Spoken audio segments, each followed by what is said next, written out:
Good morning, Steve Freed with the morning grain calls. Well, prices are lower. Beans are down about 12 cents at 10.13. November had a bad close on Friday after there was no news of a trade deal between U.S. and China. So we're continuing to see that selling. At these price levels, if we close here, it could suggest that the market is going to take a leg lower and get down to the 950 area. The main bearish news is that there are some that are lowering U.S. soybean exports to 1,400 versus the USDA number, which would offset any drop in the crop because of dry August and add to the carryout. Corn market down 2 cents at 4.21. Again, some people believe that the corn market will break down closer to $4 in the December, as the next 60 days we harvest the record crop.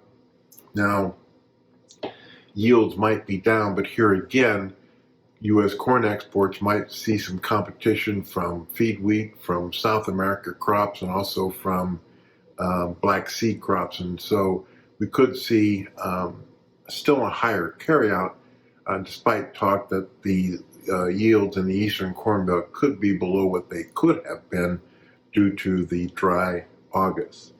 Wheat market is kind of a follower. We're at December at 5.18, down about 4 cents, and KC's down 2 cents at 5.05. So again, this is cheap prices for wheat. The Russians are trying to offer wheat at cheaper prices, and we'll look for USDA to continue to increase crops in Canada, Australia, Europe, and Argentina from their estimate that they had here in September, which would add to exporters' exportable surplus. Outside markets, stock markets lower, the dollar is lower, crude's lower, and gold is higher at all-time highs. Crude, I think, is concerned about demand, despite European sanctions against third country refiners that buy Russian oil. And also, Ukraine continues to attack Russia infrastructure in the refinery industry deeper inside Russia.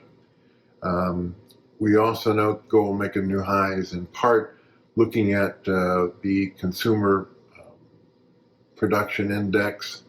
And on Friday, we also see central banks continue to buy gold.